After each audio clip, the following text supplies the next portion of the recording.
그 이 파트 아들의 피 묻은 노래 나의 하나님 요 대목인데요. 오늘 주일 예배하고도 좀 매치가 되는 부분이 있기 때문에 이 부분을 한번 좀 나가보도록 하겠습니다. 여러분 1번을 같이 한번 읽어보도록 하겠습니다. 시작. 이스라엘 종교 지도자들과 백성들은 그토록 사랑을 베푸신 예수님을 십자가에 못 박아 죽이고자 결정합니다. 제목은 신성 모독죄였습니다. 종교 지도자들에게 예수님은 눈의 가시였고 이스라엘 백성들에게 예수님은 더 이상 쓸모없어 보이는 무력한 메시아였습니다. 십자가 처형은 어떤 처형이었을까요? 한편 십자가 길 위에 소수 백성들의 반응과 예수님의 반응을 살펴봅시다. 이렇게 좀 다소 긴 문제를 좀 다뤘는데 우리 말씀을 한번 좀 나누도록 하겠습니다. 26절부터 30절까지 30절 맞습니까? 30절 교독으로 한번 읽어보겠습니다. 그들이 예수를 끌고 갈 때에 시몬이라는 구레네 사람이 시골에서 오는 것을 붙들어 그에게 십자가를 지워 예수를 따르게 하더라. 또 백성과 및 그를 위하여 가슴을 치며 슬피 우는 여자의 큰 미가 따라오는지라. 예수께서 돌이켜 그들을 향하여 이르시되 예루살렘의 딸들아 나를 위하여 울지 말고 너희와 너희 자녀를 위하여 울라. 보라, 날이 이르면 사람이 말하기를 잉태하지 못하는 이와 해산하지 못한 배와 먹이지 못한 젖이 복이 있다 하리라. 그때 사람이 산들을 대하여 우리 위에 무너지라 하며 작은 산들을 대하여 우리를 덮으라 하리라. 아멘. 그 지난주까지 저희는 두 아들의 비유에 대해서 좀 살펴봤죠. 그거는 비유라 그랬죠. 실제 있었던 사건이 아니라 예수님께서 만들어낸 이야기예요. 그러니까 실제 있었던 일은 아니라는 거예요. 그런데 예수님은 실제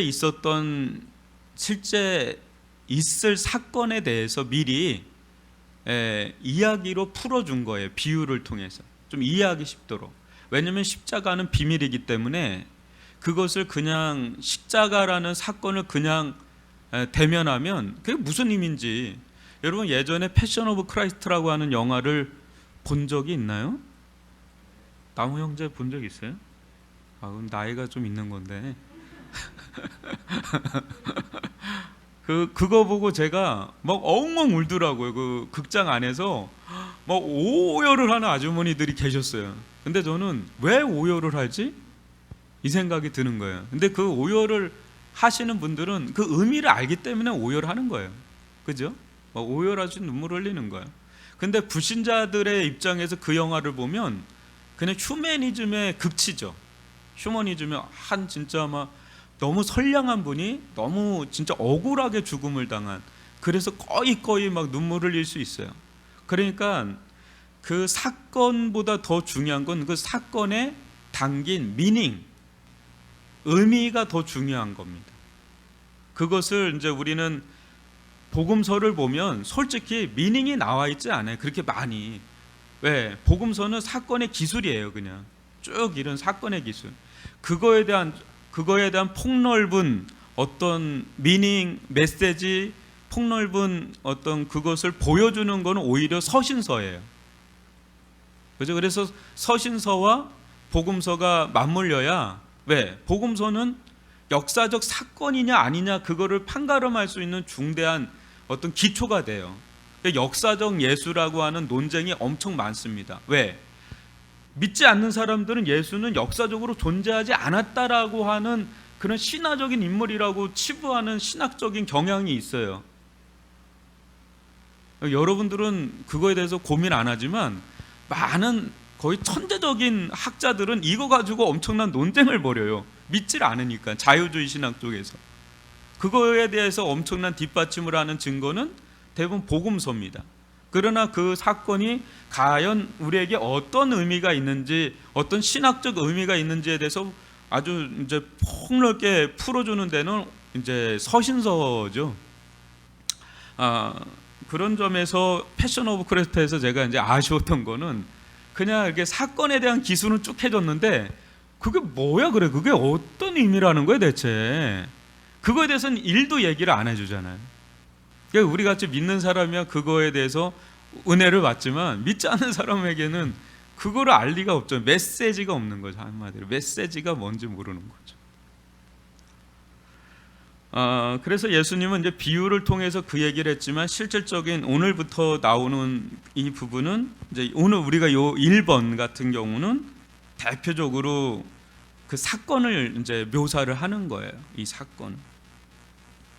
그런데 여러분 보세요. 예수님께서 지난주에도 얘기했지만 둘째 아들이 예수님을 십자가에 못 박인 장본인이 아니라 첫째 아들에 해당하는 바리새인과 사두개인이나 서기관들. 그러니까 그 두 아들의 비유는 엄청난 메시지를 담고 있는 비유인 건 분명해요. 근데 그게 단순히 비유의 이야기가 아니라 실제 일어난 사건이다라고 하는. 근데 실제 일어난 사건에서도 천인공노할 만한 사건이죠. 그 누구예요? 조두순이 천인공노할 만한 죄를 졌다라고 고백했다고 하는 뉴스를 제가 봤는데, 첫째 아들이 아버지를 죽였다. 그러면 이거는 엄청난 패륜적인 거잖아요. 근데 실제 이 사건은 그걸 넘어서요. 뭐예요? 인간이 하나님을 죽였다. 그러니까 아들이 아버지를 죽인 것도 천인공노할 일인데 하물며 인간이 하나님을 죽였다? 이거는 뭐라고 표현을 못하겠네요. 만인공노한 일인가요? 뭐라고 표현을 할 수가 없어요. 제가 20년 동안 예수님이란 예자도 못 듣고 지낸 사람이에요. 그러니까 집안 자체도 그렇고 저는 한 번도 전도를 받은 적이 없었어요. 20년 동안. 근데 대학교 와서 이제 전도를 처음으로 받았는데, 그때 제가 충격을 받았던 건 뭐였냐면, 예수님을 하나님의 아들, 신이라고 제가 하나님이라고 어느 정도 제가 깨달음이 있었던 것 같아요. 1학년 때. 근데 그 하나님이신 예수님이 십자가에서 죽으셨다는 그 메시지에 제가 완전히 무너져 버린 거예요. 그게. 이게 논리로서는 이게 감당이 안 되는 논리가 들어와 버린 거예요. 그러면서 거기서 와라랑 무너지는 순간에 저의 저됨이 어떤 자인지를 깨닫게 되더라고요. 저는 꽤 괜찮은 사람이었거든요.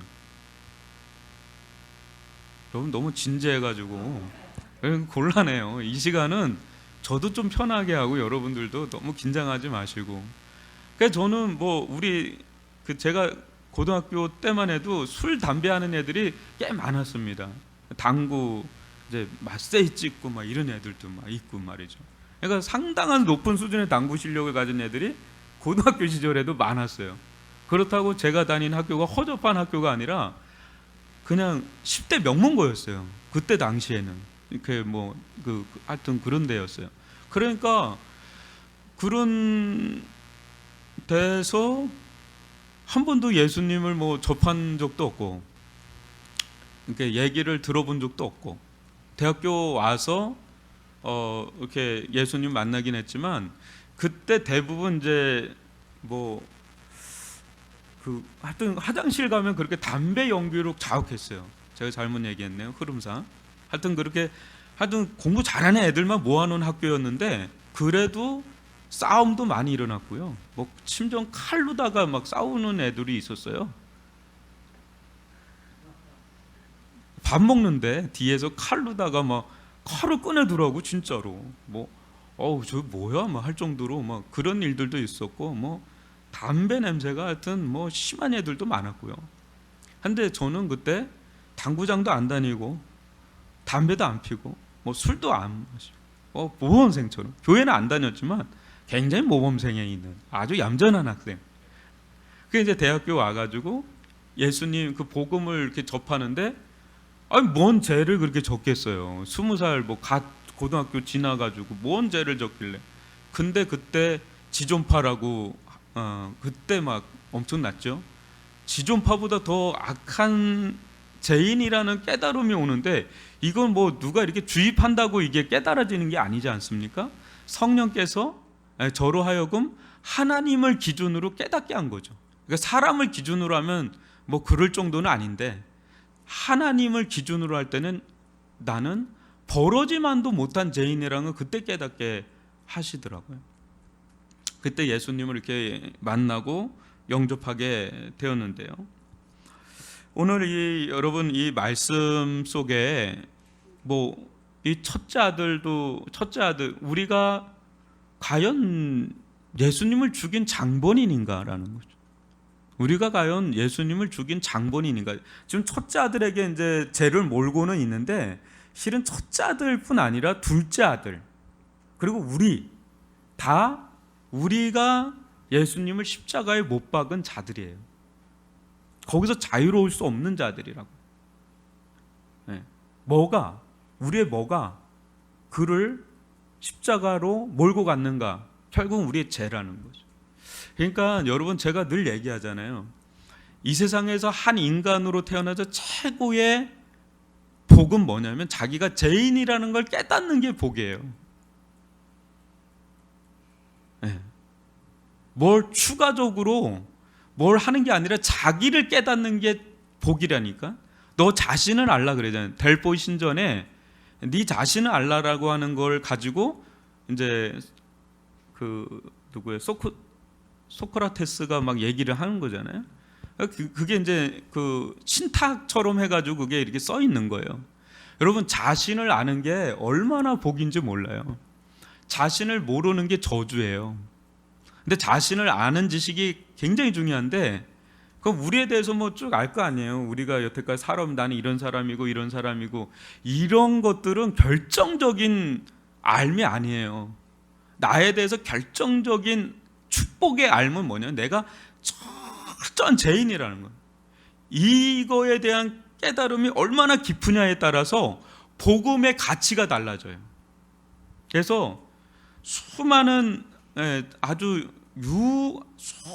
하나님의 사람들이 동일하게 하는 얘기가 뭐냐면 절대로 죄인임을 깨닫지 않는 자에게는 예수는 안 보여요.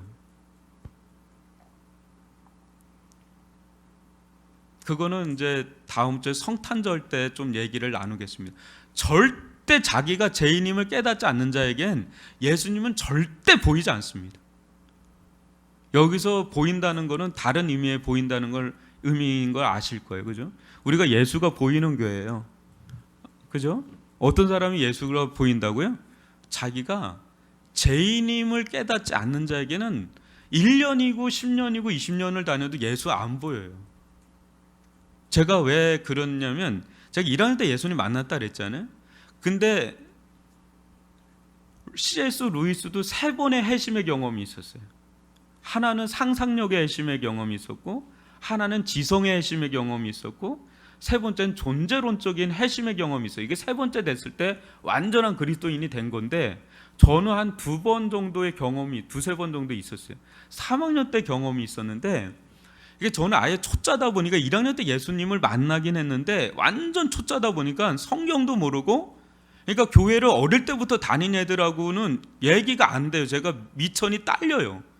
아주 그냥 뭐 무지하게 성경 공부했어요. 무지하게 성경을 읽고 막 진짜 이게 너덜너덜하도 제가 성경을 읽었어요.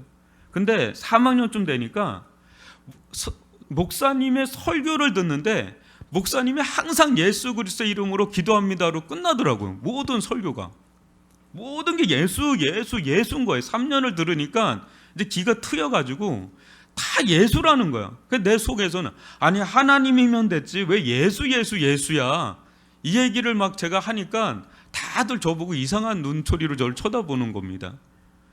그 눈초리가 저한테 너무 충격이었어요. 내가 뭘 모르고 있구나라는 생각이 그때 감지가 된 거예요. 저는 아까도 얘기했지만 예수님은 하나님이다라는 아주 놀라운 깨달음을 아주 일찌감치 했는데 중요한 건 왜 예수가 중요한지에 대해서 더 깊은 깨달음이 없었어요. 근데 대학교 3학년쯤 됐을 때 왜 예수 하는지에 대한 엄청난 문제의식을 갖고 있는 가운데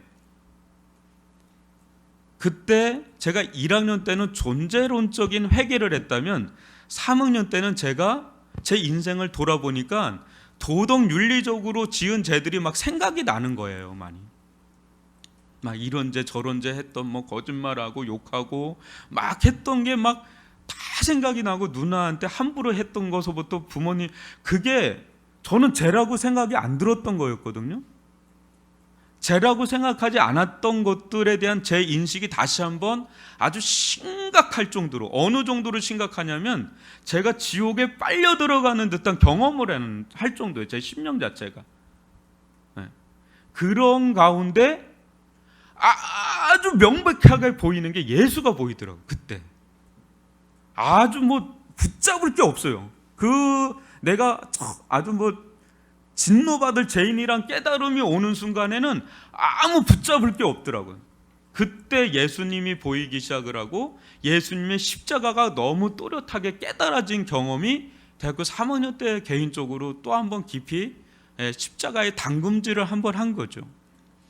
그리고 나서 제가 비로소 전도자가 됐어요. 그전에도 전도를 했는데 그 깨달음이 분명하게 생긴 다음에 전도자가 된 거예요. 그 다음에 대학교 졸업하고 나서 하루에 6시간씩 기도를 한 적이 있었어요.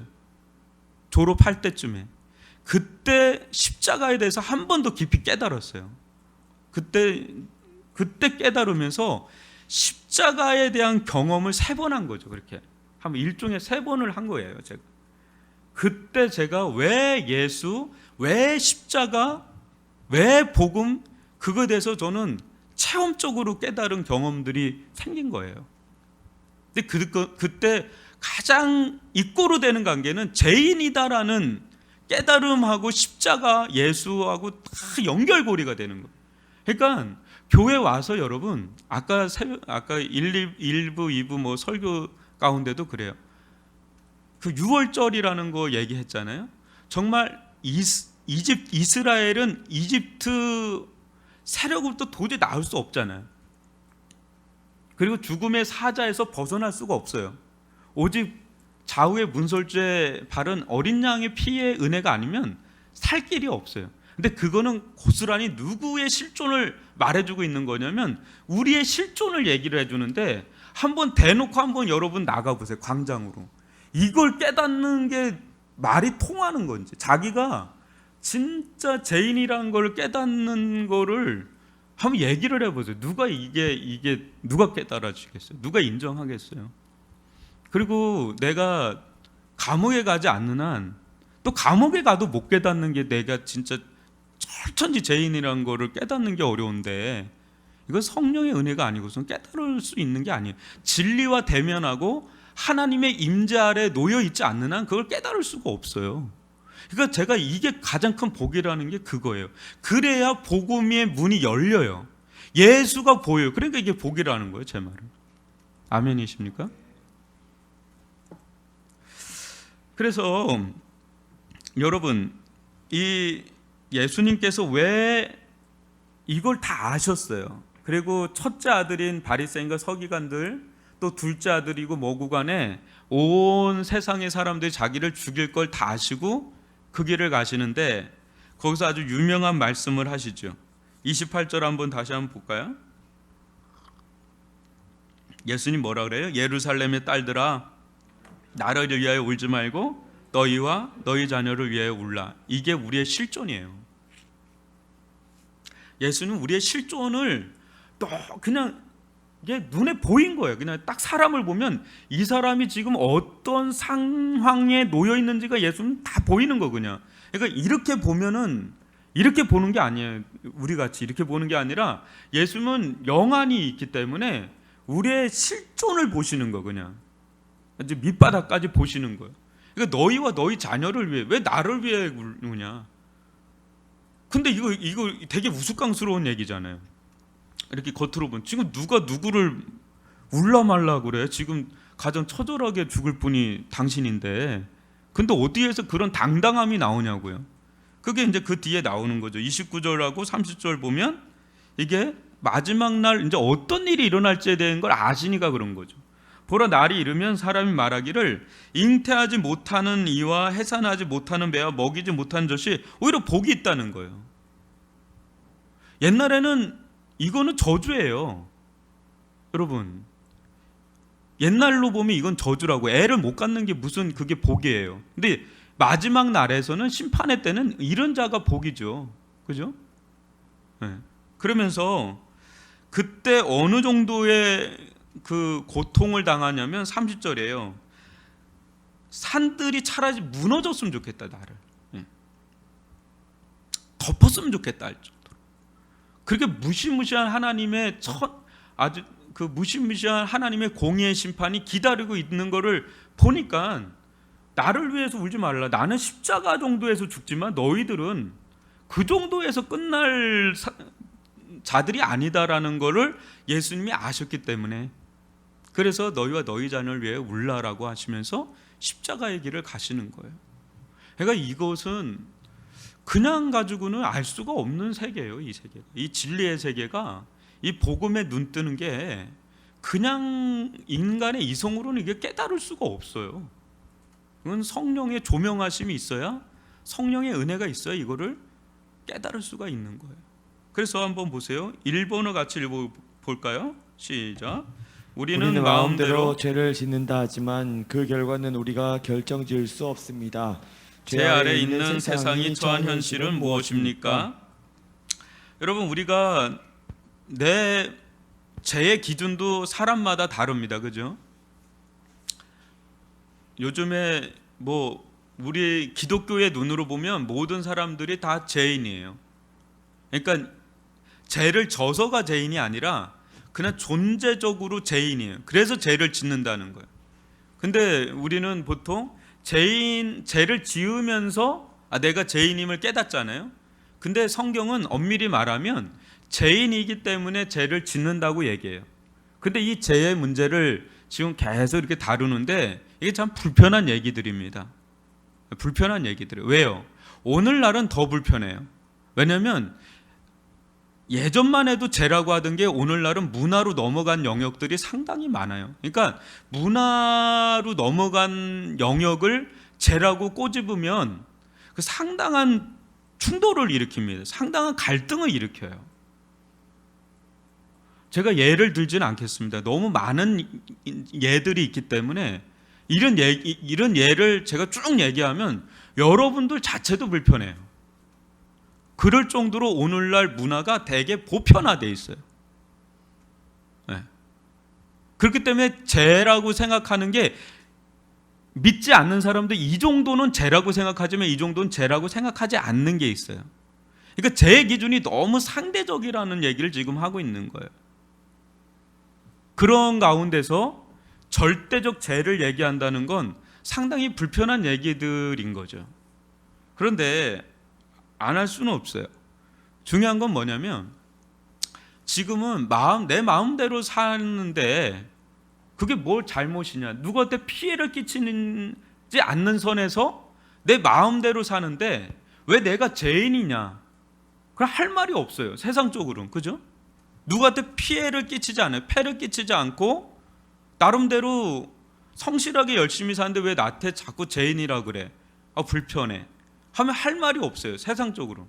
그러나 그런 차원의 얘기를 하는 게 아님을 알고 있기 때문에 여러분들이 이제 이 부분을 좀 주목해야 되는데, 여러분 아까도 말했지만 우리는 실존 자체가 에덴 동산을 나와 있는 신락원 된 그런 죄인들이에요. 그냥. 그래서 수없이 많은 인생의 문제들을 발생시켜요. 그래서 저는 예수님을 만나고 난 다음에 그 예수님을 만나기 전에 문제의식이 있었어요. 고등학교 때까지. 왜 이 세상은 이렇게 불행한가? 그거에 대한 문제의식이 제 안에 있었어요. 왜 그러냐면 제 안에 이제 좀 몸이 안 좋았었고, 또 내가 사는 세상을 보면 너무 어둡고 너무 많은 문제들이 일어난다라는 생각이 있었어요. 근데 그 원인에 대해서 늘 고민스러운 거예요. 왜 이런 일이 일어나고, 왜 이런 일이 일어나고, 왜 가난의 문제가 끊어지지 않고, 왜 병이 있고, 왜 전쟁이 일어나고, 왜 이런 일이 일어나고, 그런 것들에 대한 문제의식이 있었는데 어디에서도 그 해답을 찾을 수가 없었어요. 그래서 저는 원래는 절간으로 가고 싶었어요. 실은 제 집이 좀 절 쪽이 강했어요. 그래서 출가하고 싶은 마음이 고등학교 3학년 동안 엄청 강했었어요. 정말 근심 걱정 없이 그냥 절간 출가하고 싶었어요. 세속을 떠나고 싶었어요. 그런데 잘못 갔었으면 큰일 날 뻔했죠. 조계종으로 갈 뻔했는데 지금 이제 합동교단으로 왔는데 근데 잘 왔는데 예수님을 만나고 성경을 보니까 이게 이제는 보인 거예요. 저 가운데는. 아, 너무 단순한 거구나. 하나님을 떠난 데서부터 모든 문제가 파생하는구나.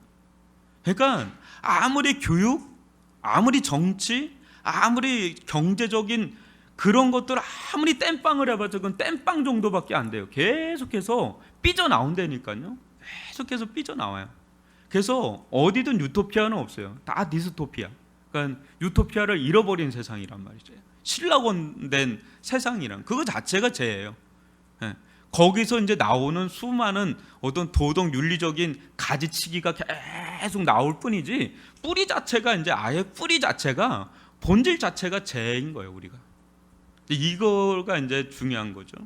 근데 여기서 끝나면 모르는데 우리가 어떤 영적인 현실에 처해 있느냐. 히브리서 9장 27절을 같이 읽어볼까요? 시작. 한 번 죽는 것은 사람에게 정해진 것이요 그 후에는 심판이 있으리니. 예, 이게 이제 우리를 불편하게 하는 대목입니다. 한 번 죽는 것은 사람에게 정해진 것이요. 이거에 대해서 이거 부정할 사람은 아무도 없어요. 근데 이제 불편하게 하는 게 그 다음 대목인 거죠. 그 후에는 심판이 있으리라. 이 대목에서 이제는 불편함이 있는 겁니다. 근데 이게 우리가 지금 처해 있는 상황이다라는 거죠. 그리고 로마서 14장 10절로 12절을 교독으로 읽어볼게요. 네가 어찌하여 네 형제를 비판하느냐 어찌하여 형제를 업신여기느냐 우리가 다 하나님의 심판대 앞에 서리라. 기록되었을 때 주께서 이르시되 내가 살았노니 모든 무릎이 내게 꿇을 것이요 모든 혀가 하나님께 자백하리라 하였느니라. 이러므로 우리 각 사람이 자기 일을 하나님께 직고하리라. 이거 얼마나 무서운 얘기예요.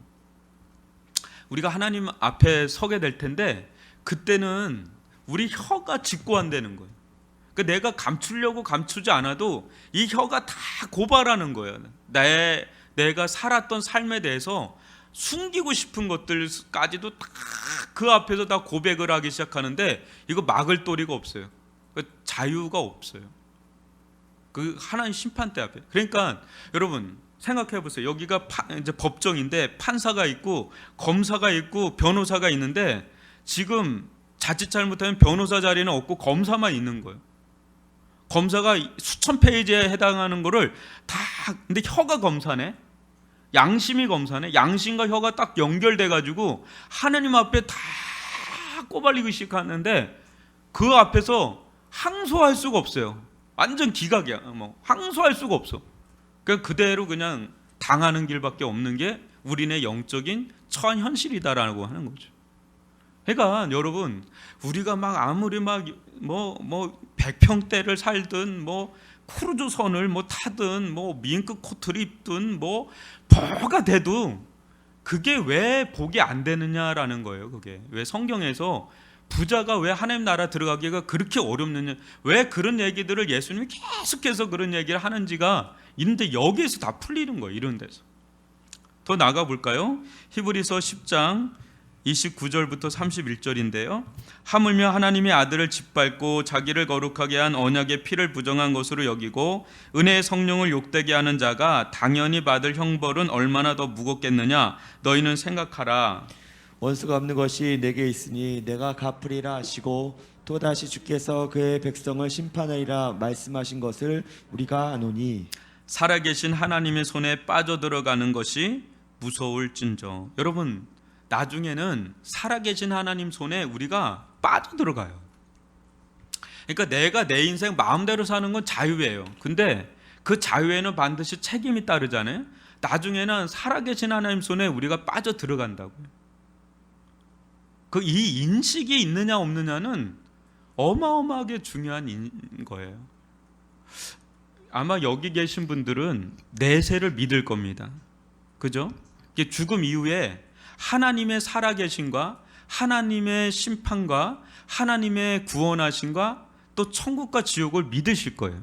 근데 이런 믿음이 기본적으로 안 돼 있으면 진짜 예수님을 영접한다는 게 어려운 거예요. 말이 좀 안 되는 구속들이 너무 많기 때문에, 그리고 우리들에게 요청하는 삶의 길이라는 게 너무 안 맞아요. 특히 이 시대에 안 맞아요. 근데 그런 것들을 다 뛰어넘을 정도로 동의가 되고 믿음이 가고 그 독특한 삶을 살 수 있는 거는 하나님의 세계가 이 땅, 이 현실뿐 아니라 내세까지 다 영원한 세계가 있다는 걸 믿는 믿음이 있기 때문에 그렇습니다.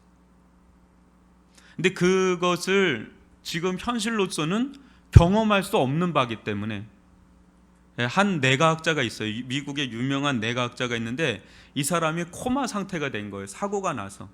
그래서 지금 천국에 갔었어요.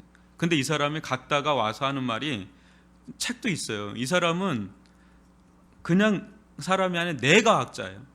그러니까 여태까지 그런 사람들을 많이 임상 실험을 했는데 자기가 직접 경험하고 난 다음에 들었던 생각이 뭐냐면, 자기는 교회를 다녔지만 자기는 썬데이 크리스찬이었대요.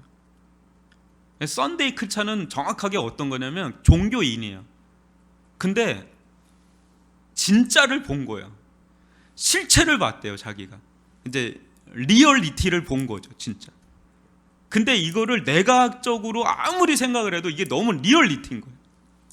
그래서 그 사람이 책을 쓰고 수없이 많은 사람들에게 내세, 천국은 있다라는 거, 하나님 나라가 있다라는 거에 대해서 실제에 대한 얘기를 하는데, 이 사람이 그냥 하이, 이제 뭐 밑에 있는 레벨에 있는 내과학자가 아니라 전 세계적으로 최고의 레벨에 있는 내과학자니까 굉장히 어필을 하고 있어요.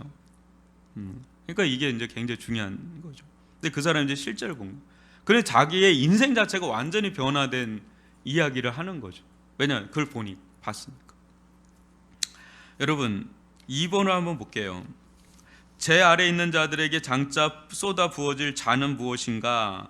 여러분, 요한계시록 20장 11절로 15절을 한 절씩 교독으로 한번 해보겠습니다. 또 내가 크고 흰 보좌와 그 위에 앉으신 이를 보니 땅과 하늘이 그 앞에 피하여 간데 없더라. 또 내가 보니 죽은 자들이 큰 지나 작은 지나 서 있는데 책들이 펴 있고 또 다른 책들이 펴져 있으니 곧 생명책이라. 죽은 자들이 자기 행위를 따라 책들에 기록된 대로 심판을 받으니, 바다가 그 가운데에서 죽은 자들을 내주고 또 사망과 음부도 그 가운데에서 죽은 자들을 내주매 각 사람이 자기의 행위대로 심판을 받고, 사망과 음부도 불못에 던져지니 이것은 둘째 사망 곧 불못이라. 누구든지 생명책에 기록되지 못한 자는 불못에 던져지리라. 그리고 우리 8절도 읽어보죠. 시작. 그러나 두려워하는 자들과 믿지 아니하는 자들과 흉악한 자들과 살인하는 자들과 음행하는 자들과 점술가들과 우상 숭배자들과 거짓말하는 모든 자들은 불과 유황으로 타는 못에 던져지리니 이것이 둘째 사망이라. 그래요. 그래서 성경에 보면 낙원이라고 나오고 음부라고 나오잖아요. 그리고 천국도 나오고 지옥도 나오고. 그래서 이게 성경 신학적으로 어떻게 보냐면, 우리가 죽으면 당장 천국에 가고 지옥에 가는 게 아니라 낙원에 가고 음부에 간다고 그래요. 그랬다가 이제 주님이 재림하실 때 우리 육신 있잖아요.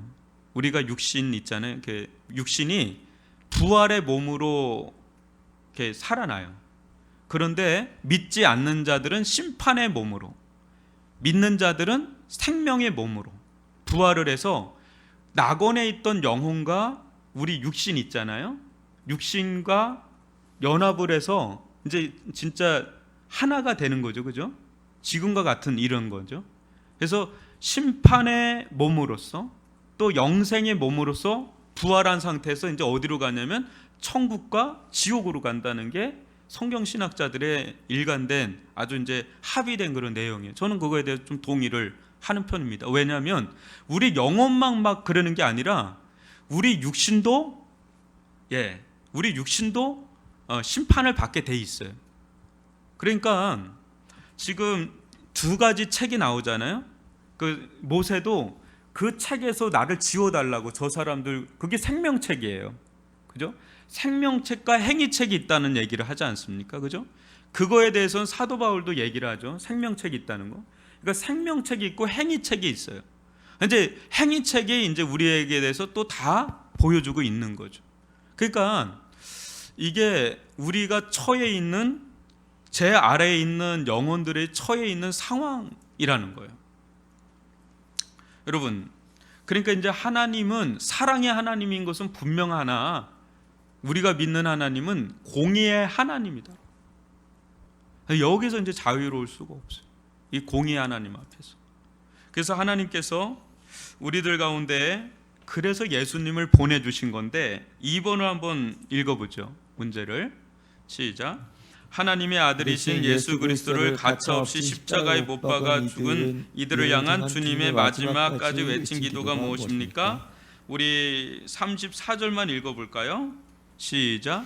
이에 예수께서 이르시되 아버지 저들을 사하여 주옵소서 자기들이 하는 것을 알지 못함이니이다 하시더라. 그들이 그의 옷을 나누어 제비 뽑을세. 이때 여기 시제가 미완료 시제로 나와요. 그러니까 한 번 그러신 게 아니라 계속 되풀이해서 이 고백을 했다는 거예요. 이 기도를 했다는 거예요. 아버지여 저들을 사하여 주소서, 용서하여 주옵소서. 자기들이 하는 일을 알지 못해서 그러는 것이니까 저들을 용서해 달라고 한 번 그런 게 아니라 계속해서 되뇌인 거예요. 그 되뇌이는 거를 옆에 있던 한 사람이 들은 거예요. 그래서 그 사람이 그 죽음의 직전에 예수님을 영접한 사람이 되고 그 사람을 신약의 아브라함이라고 합니다. 왜냐하면 처음으로 낙원에 들어간 사람이라고 불러서, 그래서 신약에서는 조상 같은 사람, 신약의 아브라함이라고 하는 사람이 되는데, 여러분 그거예요. 예수님의 이 피 묻은 외침이 아니었으면 우리는 정말 살 길이 없는 자들. 아버지 저들을 용서해 달라고. 근데 어떻게 뭘 가지고 용서해 달라고 지금 해요? 지금 자기의 이 몸을 보라는 거예요. 자기의 피 흘리는 피, 그건 생명이지 않습니까? 레이기에서 인간의 생명은 피라 그러잖아요.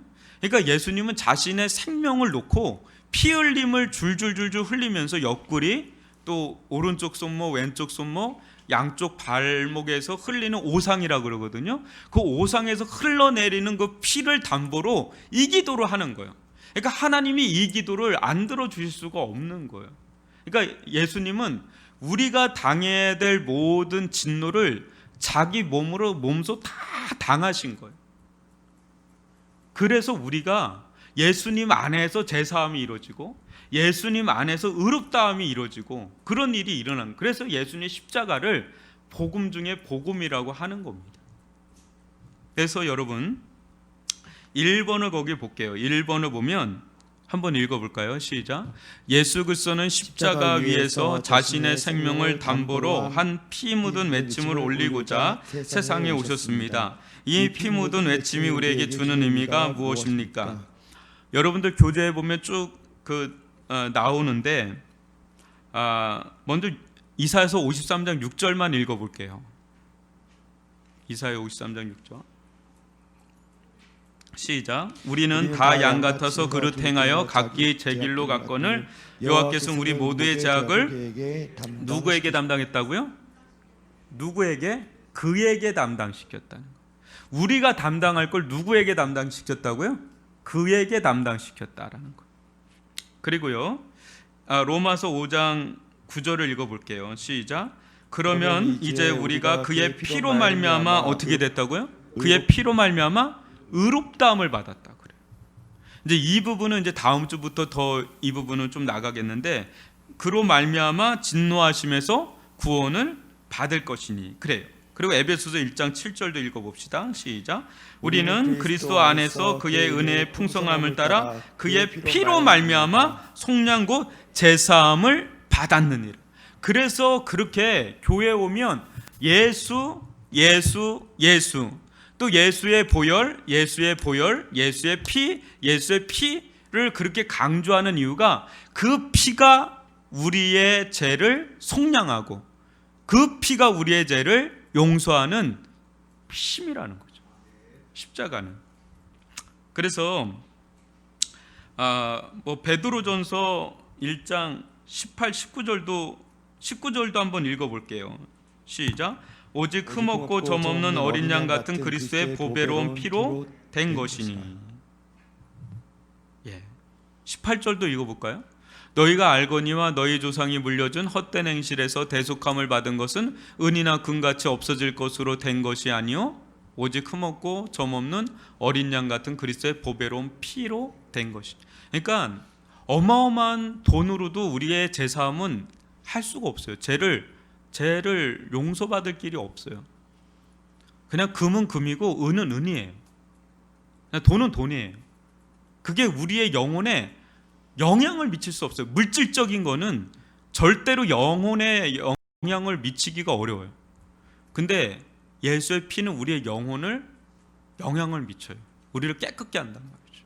그래서 요한일서 1장 7절도 읽어볼게요. 시작. 그가 빛 가운데 계신 것 같이 우리도 빛 가운데 행하면 우리가 서로 사귐이 있고 그 아들 예수의 피가 우리를 한두 가지의 죄가 아니라 과거의 죄가 아니라 현재의 죄가 아니라 모든 죄에서 깨끗하게 하실 것이요. 또 요한계시록 1장 5절도 읽어봐요. 시작. 또 충성된 증인으로 죽은 자들 가운데서 먼저 나시고 땅의 임금들의 머리가 되신 예수 그리스도로 말미암아 은혜와 평강이 너에 있기를 원하노라. 우리를 사랑하사 그의 피로 우리 죄에서 우리를 해방하시고. 예수의 피의 능력이 어떻게 나타나고 있는지를 좀 모아놓은 성경 구절들이에요. 여러분들이 죄 가운데 빠져 있을 수가 있어요. 그리고 나는 정말 소망 없는 죄인이라고 깊은 절망감 가운데 빠져 있을 수가 있어요. 근데 여러분 그럴 때마다 붙들어야 될 말씀들이 이런 말씀들이에요. 이 말씀을 굳게 붙드시고 예수님을 굳게 의지할 수 있기를 주님의 이름으로 축원합니다. 마지막에 2번을 보면 당신은 하나님 없이 살아온 자신의 죄를 회개합니까? 그래요. 여러분 어때요? 죄의 뿌리는 하나님이 없는 데서 이제 나타나는 건데, 여러분들 내가 하나님 없이 살아온 지난날의 삶 자체를 회개라는 거는 그냥 고백이 아니라 완전히 틀는 거예요. 완전 유턴하는 거예요. 컨베로지오라고 해서 전향한다는 거예요. 그러니까 방향 자체가 완전히 돌이켜지는 거예요. 하나님 없이 살던 사람이 진짜 회개한다는 건 하나님 이씨 사는 거죠. 그러면서 또 그 뒤에 또한 당신의 모든 죄를 예수 그리스도의 피가 깨끗하게 하신 것을 믿습니까? 여러분 이 엄중한 질문 앞에 여러분들의 영혼이 답변을 해야 되는 거죠. 우리가 답변을 해야 되는 거예요. 이거는 그냥 감정적인 게 아니라 믿음은 팩트를 믿는 거예요. 팩트, 사실을 믿는 거예요. 예수의 피가, 여러분들이 죄인인 것도 팩트고요, 예수님의 피가 우리의 죄를 다 용서한 것도 팩트예요. 그러니까 감정적인 거나 추상적인 게 아니라 팩트예요. 구체적인 사건이에요. 근데 이거를 분명하게 믿는 믿음이 굉장히 중요한 겁니다. 이 믿음에 대해. 여러분이 믿던 믿지 않던 예수는 십자가에 죽으셨고 우리의 죄를 다 용서하셨어요. 그런데 여러분 지금 코로나19 백신이 막 있잖아요. 그게 아무리 개발돼도 내가 맞아야 효력이 있잖아요. 그죠? 아무리 좋은 게 있어도 내가 맞아야 되잖아요. 나의 이 죄의 질병을 고칠 유일한 백신이 십자가상에 이렇게 백신으로 만들어졌거든요. 근데 그걸 내가 받아들이는 게 믿음인데, 그렇지 않으면 효력이 안 나타나. 근데 누구는 효력이 나타나. 왜? 그 사람 맞았으니까. 십자가의 주사를 맞았으니까 효력이 나타나. 제 바이러스가 다 사라지는 거예요. 용서를 받는 거예요. 이렇게 좀 표현하면 믿음이 뭔가에 대해서 조금 더 받아들이기가 쉬운 거예요. 그래서 믿음이 이걸 믿습니까? 라고 한다 할 때 여러분들 가운데 분명한 믿음의 고백이 있기를 바라고, 분명한 회개가 있기를 바라고, 또 이게 이제 시작점이에요. 근데 이 복음을 받아들인 자에게 어떤 일이 일어나는지에 대해서는 다음 주에 이제 본격적으로 이 복음의 능력에 대해서 좀 살펴보도록 하겠습니다.